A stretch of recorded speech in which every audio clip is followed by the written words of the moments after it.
Grupo Educacional Filadélfia apresenta Disciplina Primeiros Socorros.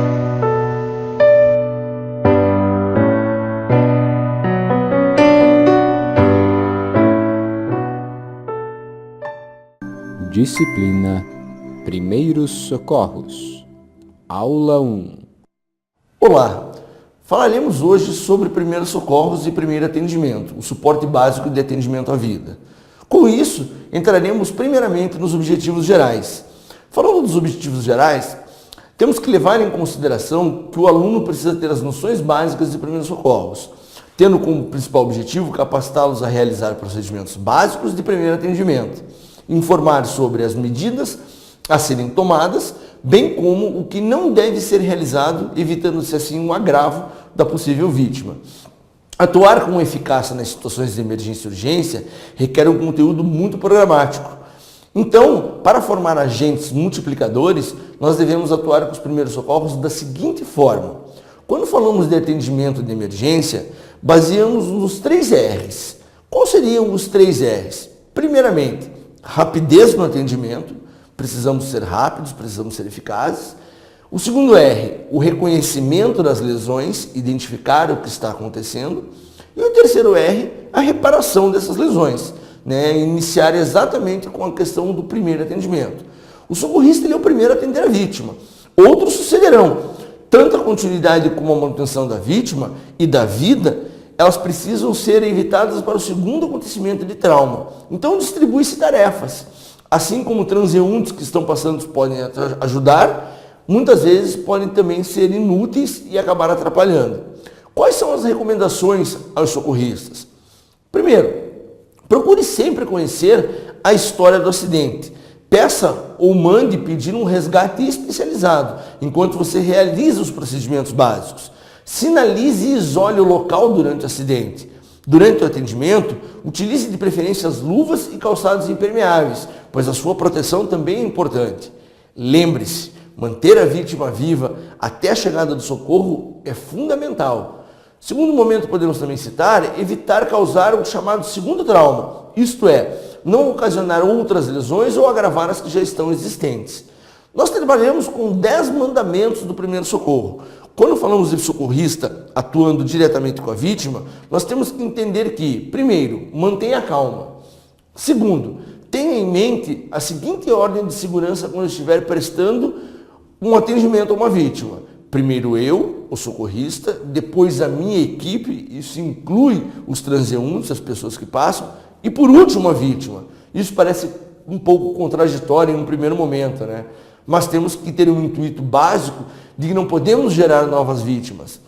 A terceira questão é prestar o socorro. É fundamental ligar o atendimento pré-hospitalar ao atendimento pós-hospitalar. Então, temos que ter esse contato e esse cuidado com o contato que faremos com o 192 ou o 193, que será o SEAT ou o Corpo de Bombeiros. A outra questão que temos é sempre verificar se há risco no local para você e sua equipe antes de agir no acidente. Mantenha sempre o bom senso, ele será fundamental. Tenha o espírito de liderança, peça ajuda a pessoas, afaste curiosos, peça que alguém faça essa função. Distribua tarefas, assim como os transeuntes que podem estar atrapalhando, eles poderão ser extremamente úteis e se sentirão úteis no atendimento à vítima. Evite manobras intempestivas, como, por exemplo, atender com pressa ou com imprudência a vítima. Em caso de múltiplas vítimas, dê sempre a preferência às que estão correndo o maior risco de vida.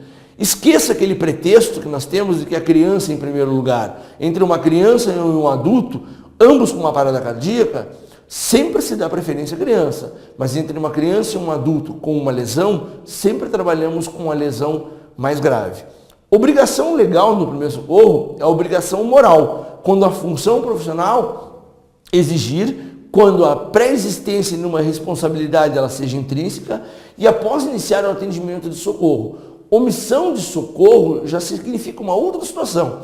Ela inclui-se no 2º artigo do 135 do Código Penal. A omissão de socorro consiste em deixar de prestar assistência quando possível, fazê-lo sem risco pessoal, a criança abandonada ou extraviada, a pessoa inválida ou ferida, em desespero ou grave e iminente de perigo. Não pedir, nesses casos, socorro à autoridade pública. Isso sim vai nos trabalhar com uma pena de detenção de 1 a 6 meses ou multa em casos mais omissos. No parágrafo único, a pena é aumentada se caso a omissão resulte em lesão corporal de estado de natureza grave, triplicada do resultado de morte. Importante o fato de chamar o socorrista especializado, nos casos em que a pessoa não possua um treinamento específico ou não se sinta confiante para atuar, já descaracteriza a ocorrência de primeiro socorro. Ou seja, o que isso quer dizer? Se você não estiver apto a dar um atendimento à vítima e você apenas fizer o contato para a chamada do suporte avançado, você não está omitindo socorro. O socorrista deve trabalhar e socorrer com os direitos na recusa do atendimento da vítima também. No caso de adultos, esse direito existe quando eles estiverem conscientes e clareza de pensamento. Isso pode ocorrer por motivos diversos, tais como crença religiosa, falta de confiança na prestação de socorro, em realizar o atendimento dessa vítima. Então, nesses casos, a vítima, por sua vez, ela não é obrigada a receber o socorro daquela pessoa, porque aquela pessoa, muitas vezes, ou aquele transeunte, aquele indivíduo, não se sente especializado ou confiante para trabalhar aquele suporte básico de atendimento à vítima. O atendimento à vítima ele é proveniente das 5 siglas americanas: Airway, vias aéreas; Breathing, ventilação; Circulation, circulação sanguínea; Disability, a questão da avaliação neurológica da vítima; e Exposition, que trabalha-se a exposição da vítima ao local. Em algumas situações, as vias aéreas podem ficar obstruídas por sangue, vômitos, corpos estranhos, que seriam pedaços de dente, próteses dentárias, pedaços de carne, terra e assim por diante, ou pela queda da língua para trás, como acontece nos casos de convulsão e inconsciência. Em crianças, são comuns obstruções por balas e por moedas. O controle das vias aéreas. Normalmente trabalhamos o controle das vias aéreas com a questão da desobstrução e aí trabalhando também a imobilização da região cervical, colocando a pessoa deitada de lado, com a cabeça ou o pescoço em estado plano ao corpo da vítima. Com os dedos polegares abrimos a boca da vítima, tracionando o queixo para baixo e ao mesmo tempo introduzindo o dedo na boca do paciente, retirando com rapidez o material que possa estar obstruindo. Proteja a maxila para frente, agarrando-a firmemente e logo após para baixo. Essa manobra fará com que a boca se abra e possa ser visualizada ao seu interior sem causar trauma na coluna cervical. Já o controle da ventilação, nós trabalharemos da seguinte forma: é empregado para estabelecer a respiração natural, caso esta tenha cessado, no caso de uma parada respiratória, ou em caso de asfixia. Para a avaliação da ventilação, empregar os 3 sentidos: ver, sentir e ouvir. O ver, visualizar movimentos respiratórios do tórax e do abdômen. O sentir seria o tato, o calor com a respiração, o contato com a pele, a utilização de um espelho que possa ficar embaçado com o vapor da respiração. E o ouvir, ao qual nós estaremos ouvindo os ruídos da própria respiração, inspiração e expiração dessa vítima. Isso fará com que o ver, sentir e ouvir seja para nós uma avaliação fundamental do estado da vítima. A restauração da circulação. Em algumas situações, você poderá se deparar com casos em que a vítima apresenta o coração parado, deixando de pulsar. Porém, com a possibilidade de reestabelecimento, como por exemplo nos casos de choque elétrico, asfixia, afogamento, infarto agudo no miocárdio, arritmias cardíacas, podemos trabalhar essa ressuscitação. Nesses casos, a forma mais correta de diagnosticar a parada cardíaca será a verificação do pulso da artéria, tanto carótida como da artéria radial, colocando-se assim as 2 polpas digitais do 2º e 3º dedo, num ângulo através da mandíbula e pescoço ou na fossa radial, podendo assim identificar a parada cardiorrespiratória e iniciar assim a manobra de cardiorressuscitação. Já a avaliação neurológica requer que o exame neurológico deva ser avaliado da seguinte situação: o nível de consciência da vítima. Habitualmente é classificado segundo a escala de coma, chamada de escala de Glasgow, ao qual podemos escrever a resposta ocular, a resposta verbal e a resposta motora a estímulos verbais e dolorosos. Trata-se de uma escala utilizada por equipes médicas. A. Alerta. Nesse caso, a vítima apresenta-se consciente, No entanto, é necessário verificar se está orientada no tempo e no espaço, se o discurso que apresenta é compreensível, ou etc. Caso esteja inconsciente, passe à fase seguinte. V. Respostas dos estímulos verbais. A vítima encontra-se inconsciente. Neste caso, chame pela vítima e verifique se esta reage. E se sim, que tipo de reação obtém ao estímulo verbal? Se abre espontaneamente os olhos ou se apresenta outro tipo de reação. D. Responde a estímulo doloroso. Não se obteve qualquer estímulo de voz, tentou o contato com a vítima via verbal. Nesse caso, vai se provocar a dor à vítima, podendo verificar se esta reage a uma dor na questão da reação localizada a um ponto no movimento de fuga da dor ou não, fazendo um contato na pele ou em algum tecido epitelial que possa trabalhar. E irresponsível. O doente não responde a nenhum estímulo, verbal ou doloroso. No entanto, é necessário verificar se apresenta algum movimento de flexão ou extensão anormal ou algum outro tipo de movimento que possa surgir. Caso esteja inconsciente, abra os olhos dele e verifique suas pupilas. Pupilas normais. Não apresenta lesão neurológica, aparentemente apresenta oxigenação tecidual. Pupilas diferentes. Pupilas sendo uma dilatada e outra normal. Apresenta lesão neurológica. Intensifique a avaliação, pois pode entrar em parada cardiorrespiratória. Já as duas pupilas dilatadas, indica-se a parada cardiorrespiratória que não está ocorrendo já há alguns minutos. Porém, pode ter lesão neurológica, iniciando-se assim a manobra de RPC.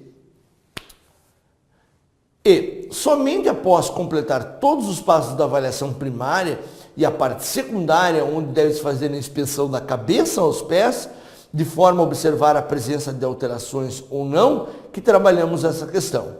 A questão da respiração boca a boca pode se aplicar através da seguinte situação. Quando se há obstrução de vias aéreas, deve-se proceder inicialmente à desobstrução e aplicar as manobras para facilitar a ventilação. Com a cabeça da vítima posicionando-se corretamente, aperte as narinas da vítima. Em seguida, o socorrista deve tentar impedir a saída de ar com a boca, inspirar profundamente antes de colocar a boca a boca com a vítima, e assim assoprar, insuflar, induzir o ar sem deixar escapá-lo ao meio externo para dentro dos pulmões da vítima. Repita esta operação continuamente, até que tenha assim, um reflexo de respiração novamente. Os sinais mais comuns de asfixia são respiração rápida e ofegante, dedos e lábios azulados, alteração do nível de consciência, agitação ou convulsões. Para o pronto reestabelecimento da respiração natural, devemos iniciar rapidamente com a respiração boca a boca ou a respiração boca-nariz, em caso de crianças ou nenês. Em caso da parada respiratória em crianças pequenas, devemos colocar a boca sobre o nariz e a boca da criança, podendo assim induzir o ar com mais qualidade e maior frequência e um volume mais acentuado. A parada cardíaca. Devemos analisar que o coração para de bombear o sangue para o organismo e desta forma deixa de transportar o oxigênio para os tecidos. O nosso diagnóstico ele é importante e deve ser rápido e ágil, podendo analisar a ausência do pulso radial femoral ou carotídeo, pele fria, azulada ou pálida. A parada cardíaca juntamente vem associada à parada respiratória, mas não necessariamente é obrigatório. O estado de consciência, a dilatação das pupilas e assim por diante. A massagem cardíaca deve ser realizada com a compressão do osso externo do tórax, mais ou menos 2 dedos acima do processo tifoide, aquele ossinho que temos no centro do tórax, que fica mais ou menos a nível do diafragma. Proceder com as mãos umas sobre as outras, devemos localizar o osso externo e 2 dedos acima iniciar essa parada, ou seja, bem no centro do tórax.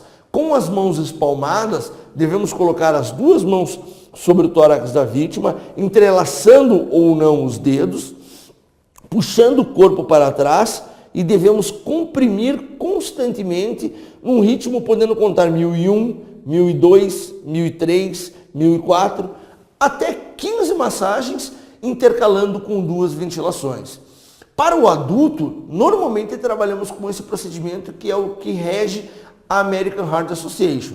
Seria 15 massagens para 2 ventilações, 4 ciclos dentro de 1 minuto e devemos analisar novamente o pulso e a questão respiratória.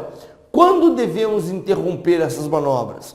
Normalmente trabalhamos até a chegada do suporte avançado, porém após 30 minutos realizando as manobras adequadamente, não se restabelecendo o pulso carotídeo e nem restabelecendo a respiração, podemos dar por encerrado o nosso procedimento.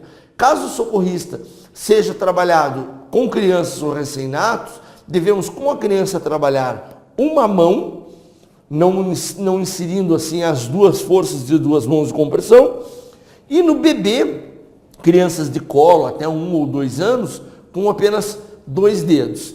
Crianças lactantes e assim por diante, devemos checar o pulso a cada 20 ciclos, sendo em 1 minuto.